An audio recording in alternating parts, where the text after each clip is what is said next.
गर्मा गर्म रसोई। ये कहानी शुरू होती है रोशनी के ससुराल से। रोशनी की शादी को 2 दिन ही हुए थे और आज रेखा ने अपनी बहू को अपने कमरे में इस घर के कायदे और नियम बताने बुलाया था। जी मम्मी जी, आपने बुलाया? वो मेरी ज्वेलरी लानी है क्या?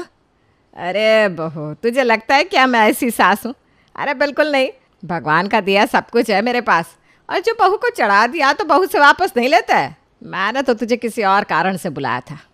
देख बहू, हमारे घर के नियम कायदे ना ज़रा अलग है। सभी को गर्मा गर्म खाने की आदत है। यह नहीं कि थाली में कुछ भी बासी परोस दिया।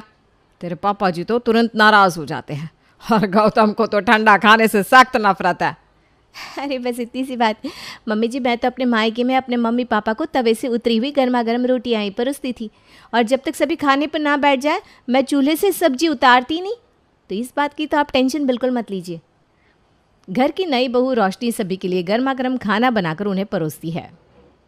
कुछ कमी तो नहीं रह गई ना मम्मी जी? सब ठीक तो है ना? नहीं नहीं बहू, सब बढ़िया है। सब्जी तो ऐसे खोल रही है, छूते ही मेरी उंगली जल गई। लगता है तुम मेरी कही बात को प्रूव करने में ज़्यादा ही लग गई। खैर, अच्छी कोशिश है। एक रोटी लाऊं पापा जी? ये भी कोई पूछने की बात है? लिया बहू। अभी सेक कर लाई। सभी को खिलाने के बाद रोशनी खुद ठंडा खाना ही खा लेती है। अब रसोई उठा देती हूँ और किचन साफ़ कर देती हूँ। रोशनी जैसे ही किचन में जाती है उसके पीछे पीछे रेखा भी किचन में आ जाती है। अरे अरे बहू, तू ये गूंदे हुए आटे का क्या कर रही है? कुछ नहीं मम्मी जी, मैं तो इस बचे हुए आटे को बस फ्रिज में रख रही हूँ। आप बिल्कुल भी फिक्र मत कीजिए, मैं कुछ भी वेस्ट नहीं होने दूंगी। अच्छा हुआ मैं वक्त पर रसोई में आ गई। वेस्ट तो मैं भी कुछ होने नहीं दूंगी बहू, पर इसका मतलब ये नहीं कि तू बचा हुआ आटा फ्रिज में रख देगी। ये आटा पिंड के समान हो जाता है। और सिर्फ आटे की बात नहीं है, मैंने तुझे क्या बताया था कि हम सब कुछ गर्मा गर्म ही खाते हैं। इसका मतलब गर्मा गर्म और ताज़ा, ये नहीं कि फ्रिज से निकाल कर गर्म करके परोस दिया। तो इस बचे हुए आटे की रोटियां सेक दे और सब्जी को एक डिब्बे में भर दे। मैं पड़ोसन सुषमा को ये खाना देकर आ जाती हूँ। उन्होंने डिनर नहीं किया होगा, वो लोग रात को 12 बजे तक खाना खाते हैं। बहुत दिनों से वो खाने पर आने की ज़िद भी कर रही थी। ये तो एक पन दो काज वाली बात होगी मम्मी जी, मैं अभी रोटियां सेक देती हूँ। और इस तरह डिनर तो पूरा हो जाता है, सुषमा के घर वालों का भी और रोशनी के ससुराल वालों का भी। अगली सुबह ठीक 6 बजे दूध वाला घर पर आता है। हो गए दीदी? बस 2 पाव? अरे घर में 4 लोग हैं और सभी को 2-2 मिनट में चाय पीने की आदत है और सिर्फ 2 पाव दूध? चाची जी तो हमेशा इतना ही दूध लेता है भाभी। तुम मुझे मत समझाओ, इस घर में पहले क्या होता था क्या नहीं। शांति से 1 किलो दूध दे दो। रोशनी सारे दूध को गर्म करके फ्रिज में रख देती है और सभी के लिए चाय बिस्किट लेकर किचन से बाहर आती है। चाय की खुशबू तो बड़ी धुआंधार लग रही है रोशनी, पर ये बिस्किट कहाँ से ले आई तुम? माँ ने तुम्हें बताया नहीं कि इस घर में सभी को सिर्फ गर्मा गर्म खाने की आदत है? तो अब मैं बिस्किट थोड़ी ना गर्म कर सकती थी गौतम जी। इसीलिए तो हम अपने घर में पैकेट फूड रखते ही नहीं बहू। कितनी बार समझाऊं तुझे? देख, इस घर में ना ये तेरी आखिरी गलती है। अब अगर गौतम या तेरे पापा जी को तेरी हरकतों के कारण गुस्सा आया तो मैं तुझे नहीं बचा पाऊंगी। जा और ममता के घर ये बिस्किट दे आ। जी मम्मी जी। रोशनी ममता के घर जाने के लिए निकल जाती है, पर पूरे रास्ते में उसके दिमाग में एक ही बात चक्कर काटती रहती है। इस घर में पैकेट फूड को यूज़ ही नहीं करता, मतलब पापड़ नहीं, मिक्सचर नहीं, भुजिया नहीं। शादी के पहले सब कुछ देख लिया रोशनी तूने, पर ये भी देख लेती। ये देखता कौन है? कहाँ फंस गई मैं। दोपहर के 1 बजे मोहन अपनी बहू को आवाज़ लगाता है। ज़रा चाय तो पकड़ा दीजिए। कब? जी पापा जी, 1 मिनट में बना कर लाई। रोशनी किचन में जाती है और फिर से दूध का पतीला निकाल कर बाहर रखती है। सोफे पर बैठी रेखा की एक नज़र दरवाजे पर थी तो दूसरी रसोई पर। दूध वाला तो सुबह से एक ही आया है, तो फिर रोशनी चाय कैसे बना रही है? कहीं वो होशियारी में पाउडर के दूध की चाय तो नहीं बनाने लगी? रेखा उठकर सीधा रसोई में जाती है, जहां वो देखती है कि फ्रिज से निकला हुआ ठंडा पतीला वहीं स्लैब पर रखा हुआ है। हे भगवान, ये क्या किया बहू तूने? इतना सारा दूध लेने की क्या ज़रूरत थी? अरे हमारे घर में 3 वक्त दूध आता है, 2-2 पाव करके। उस मरजाने दूध वाला ने बताया नहीं क्या तुझे? उसने भी सोचा होगा नई बहू है, चूना लगा देता हूँ। एक बार में ही सारा दूध दे गया और आने जाने से बच गया, और तूने उठाकर इतना सारा दूध रख दिया फ्रिज में। पर दूध अगर फ्रिज में नहीं रखूंगी तो दूध तो फट जाएगा ना मम्मी जी। पहले तो तू ममता के घर जा, उसका दूध वाला गाय लेकर उसके घर के बाहर खड़ा दूध दो रहा है। 2 पाव दूध वहाँ से लेकर आकर चाय बना, वरना तेरे पापा जी मुझे नहीं छोड़ेंगे। यहाँ मैं देख लेती हूँ। ममता के घर से दूध लेकर रोशनी लौट ही रही थी कि वो देखती है कि 2 लोग उसके घर से फ्रिज बाहर निकाल रहे हैं। लीजिए बहन जी, पूरे 12,000 रुपये। हड़बड़ी में बड़े सस्ते में फ्रिज दे दिया है मैंने आपको, पर मेरी बहू घूम फिर कर फ्रिज में ही चीज़ें रख दे रही है, इसलिए मजबूरी में ये कदम उठाना पड़ा मुझे। करम फूट गए मेरे, ये कहाँ फंसा दिया मम्मी तुमने मुझे। रोशनी अपने कमरे में जाती है और सीधा अपनी माँ को कॉल लगाती है। लड़की की प्रॉपर्टी के पीछे तुमने ये नहीं देखा कि ये लोग कैसे पागल है, पागल। कोई मरता भी रहे तो इन्हें गर्मा गर्म खाना ही खाना है। दिन में कितनी बार आटा लगाऊं मैं, कितनी बार सब्जी बनाऊं मैं, और तो और दूध भी फ्रिज में नहीं रखने देते मम्मी ये लोग। अब इसमें मैं क्या कर सकती हूँ बेटा, हमने तो तुझे बेस्ट लड़का ढूंढ कर दे दिया। अरे तूने भी तो उससे बात की थी। अब तो शादी के बाद जो हाथ लगे उसे किस्मत मानना पड़ता है, क्या हीरा क्या माटी। ये कहकर सुमित्रा तो अपना पल्ला झाड़ लेती है और फंस जाती है हमारी रोशनी खाने के टेबल पर। हे भगवान, मुझे तो लगा था इतने चावल में हो जाएगा, पर पापा जी तो यहाँ चावल पे चावल लिए जा रहे हैं और चावल ना मांग लिए। बहू ज़रा और चावल देना। ये सुनते ही रोशनी अपने सर पर हाथ मार लेती है और फिर से चावल बनाने रसोई में जाती है कि गौतम कहता है, पापा जी बैठे हुए हैं, तब तक मैं कुछ खा लेता हूँ। एक और फुल्का लेकर आना रोशनी। आपने तो रोटियों के लिए मना कर दिया था ना गौतम जी, ऐसे भी आप 4 ही रोटी खाते हैं। मैंने उस हिसाब से आटा गूंदा था, 2 रोटी एक्स्ट्रा ही थी जो मम्मी जी ने ले ली। ये क्या बात हुई, मेरा बेटा अब एक्स्ट्रा रोटी भी नहीं खा सकता क्या? तो रोटियां गिनेगी हमारी? जा 2 मिनट लगेंगे, आटा लगा ले और फुल्का सेक दे। आँख खुलने से आँख बंद होने तक रोशनी सिर्फ और सिर्फ खाना ही बनाती। इतनी धूप है यहाँ, सुबह 6 बजने को आया है, दूध कहीं फट ना जाए। फट गया तो फिर मुझे गाय ढूंढने जाना पड़ेगा। रोशनी ये सोच ही रही थी कि हॉल से उसे उसकी सास आवाज़ लगाती है, अरे बहू देख तो कौन आया है, सुषमा आंटी, ज़रा इनके लिए नाश्ता तो लगा। फूट गए करम, आलू उबालने चढ़ाओ अब। रोशनी आलू उबालने चढ़ाती है कि रेखा वहाँ आकर कुकर स्टोव से उतार देती है। इतनी बर्बादी करेगी तू, हैं? ऐसा तो हर रोज़ कुछ ना कुछ एक्स्ट्रा बना ही लेती है। आज कुछ नहीं बचा क्या? पुराना रख दे उसके मुंह के आगे। जब भी खाना बासी बचता था तो आप मुझे 10 बातें सुनाती थी मम्मी जी, इसलिए अब मैं अंदाजे से कम खाना बनाने लगी, जिस कारण 2 दिन से मुझे ही रात का खाना नसीब नहीं हो रहा है। तभी सोने पर सुहागा और रोशनी के फ़ोन पर गौतम का फ़ोन। अब ये नाक मुझे निकलेगा क्या? 2 बजे लंच ब्रेक होगा, भूल मत जाना। ताज़ा खाना बनाकर मेरे लिए ऑफिस ले आओ। हाँ, लेकिन वहाँ से कोई जवाब नहीं। 2 मिनट के साइलेंस के बाद गौतम ही पूछता है, अरे कहाँ गायब हो गई, कुछ बोलो भी। काम कुछ करना नहीं है, ड्रामे 100 करवा लो इस लड़की से। तुम्हारे घर की नौकरानी हूँ क्या मैं? सुबह 4 बजे उठकर तुम सभी के लिए ताज़ा खाना बना बनाकर खुद बासी हो गई हूँ और कहते हो मैं ड्रामा कर रही हूँ। ये अपने पति से कैसे बात कर रही है रोशनी तू? कौन सा पति मम्मी जी, जिसने शादी के बाद आज तक मेरी शक्ल भी नहीं देखी? उसे तो बस खाने से मतलब है। और आप ना मेरे सर पर मत नाचिए, क्योंकि अब मेरा पारा चढ़ चुका है। अब मुझे ज़रा भी गुस्सा आया तो बाहर जाकर आपकी फ्रेंड के सामने आपकी जो अच्छी दिलदार सहेली वाली इमेज है ना, उस पर ऐसा पानी फेरूंगी कि आप उसे ज़िंदगी भर ठीक नहीं कर पाएंगी। बाकी अकेले ही सुषमा आंटी ये बात पूरे मोहल्ले में बताने के लिए काफ़ी है। ये क्या कह रही है तू बहू? लगाओ क्या तेरी माँ को फ़ोन? मम्मी ने कहा था शादी के बाद हाथ में जो लगे उसे अपनाना ही पड़ता है, चाहे वो सोना हो या माटी। तो ये नियम सिर्फ मुझ पर क्यों लागू हो मम्मी जी, ये आपके बेटे पर भी तो लागू होता है और आप लोगों पर भी। कल से खाना 10 बार नहीं बनाऊंगी मैं, जो बनेगा वही मिलेगा। और अगर आपको या किसी और को ताज़ा खाना हो तो खुद बना लीजिएगा, वरना मैं अपना रास्ता नाप लूंगी। अपनी बहू का ऐसा रौद्र रूप देखकर रेखा लाइन पर आ ही जाती है। देखो माँ, शादी के लिए मुझे मेरे जैसा लड़का चाहिए। तुम्हारे जैसा कैसा बेटा? रोज नया लड़का दिखाती हूँ, लेकिन तुझे तो कोई पसंद ही नहीं आता। कितने दिखाए माँ? 5 ही तो देखे मैंने, और दिखाओ ना। बेटा एक काम करो, कल से तुम की शॉप पर आकर बैठना शुरू कर दो। मैं लड़कों को वहीं बुला लिया करूंगा, जो पूछना है पूछ लेना। रिन्नी को पिता का आइडिया अच्छा लगता है। वो तैयार होकर अगले दिन पिता की दुकान पर चली जाती है, जहाँ पर रिन्नी बेटा ये विशाल है, विशाल का भी अपना बिजनेस है, तुम लोग बात करो, मैं कस्टमर को देखता हूँ। पिता काम का बहाना करके वहाँ से चले जाते हैं। ओके, तो तुम्हारा बिजनेस है, वैसे कितना कमा लेते हो? कमा लेते हो? सीधा कमाई? क्यों भाई, और किसी चीज से मतलब नहीं है? तो तुम ही बता दो, तुम और क्या बताना चाहते हो?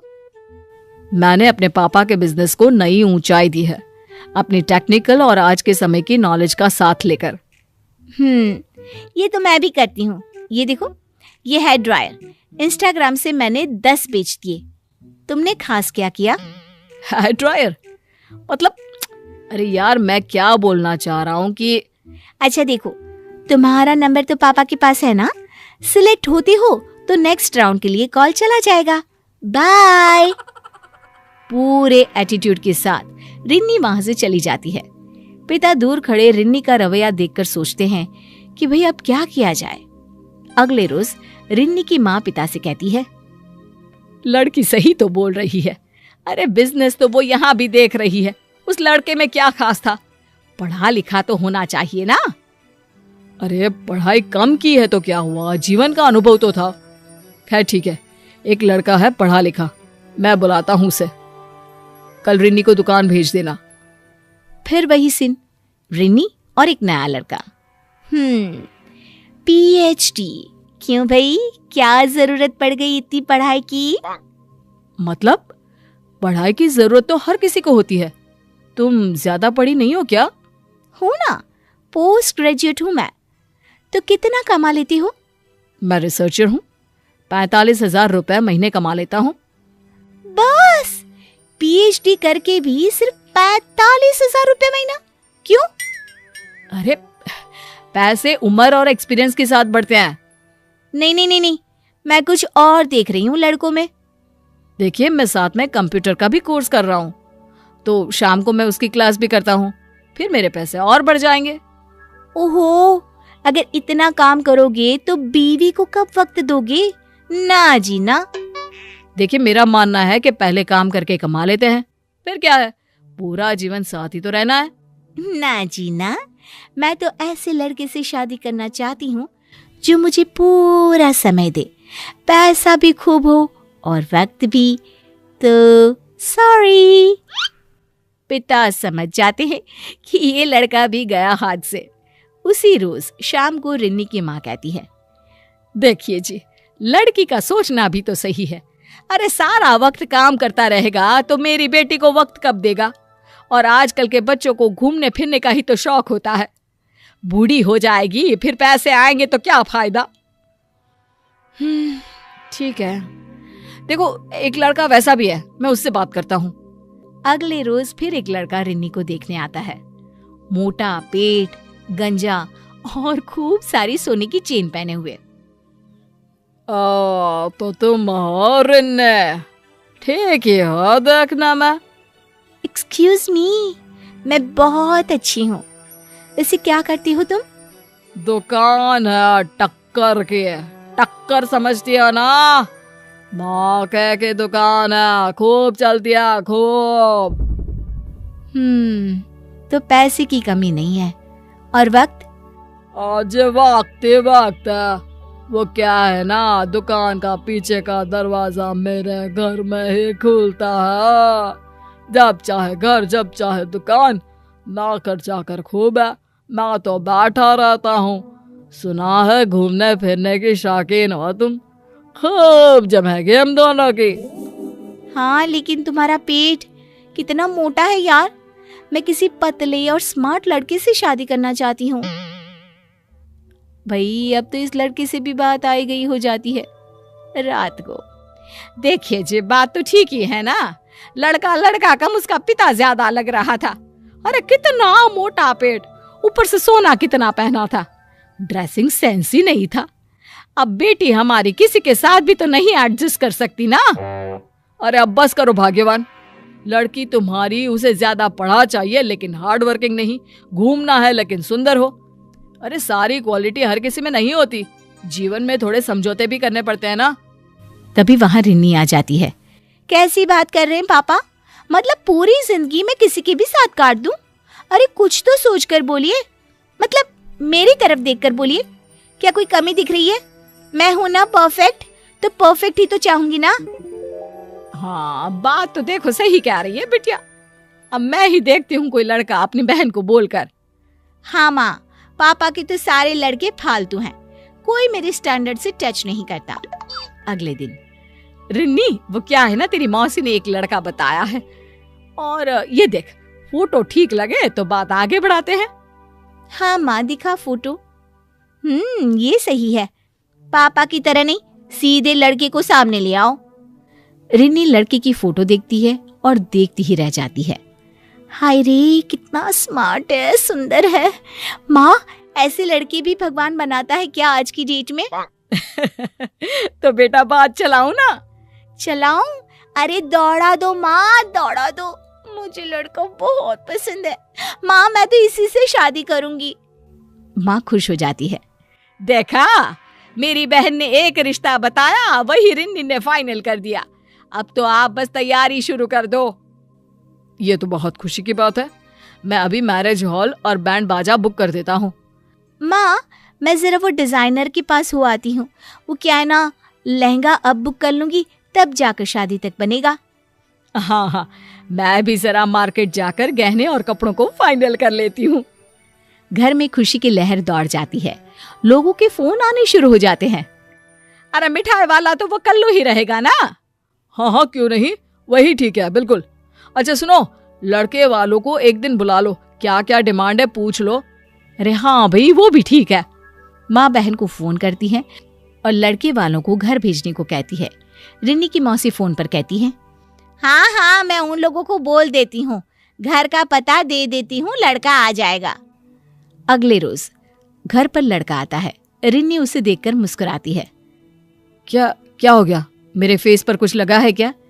नहीं तो क्यों? तो फिर हंस क्यों रही हो? हर वक्त हंसती रहती हो क्या? वैसे कितना पढ़ी हो? मैंने पोस्ट ग्रेजुएशन किया है। कमा कितना लेती हो? मैं क्यों कमाऊंगी, वो तो लड़का कमाएगा ना। लेकिन ये कहाँ लिखा है कि लड़की घर पर बैठेगी? मुझे तो कमाने वाली लड़की चाहिए। हाँ तो सुनो ना, मैं कमाती हूँ, ऑनलाइन सेलिंग का काम है मेरा, पापा की दुकान के प्रोडक्ट्स बेचती हूँ। हाइट कम है तुम्हारी, मुझे थोड़ी लंबी चाहिए थी लड़की। रिन्नी तुरंत हिल्स पहन लेती है। नहीं नहीं, मुझे नेचुरली लंबी चाहिए। देखो तुम ना मुझे समझ में ही नहीं आ रही हो, मैं नहीं कर सकता तुमसे शादी। लड़का रिन्नी को रिजेक्ट करके वहां से चला जाता है।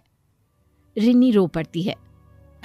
माँ, पापा, उसने मुझे रिजेक्ट कर दिया। हाँ तो क्या हो गया बेटा, तूने भी तो कितनों को रिजेक्ट किया। अब पता चला किसी की कमियों को गिनाओ तो उसे कैसा लगता होगा। हाँ पापा, बहुत बड़ी गलती हो गई।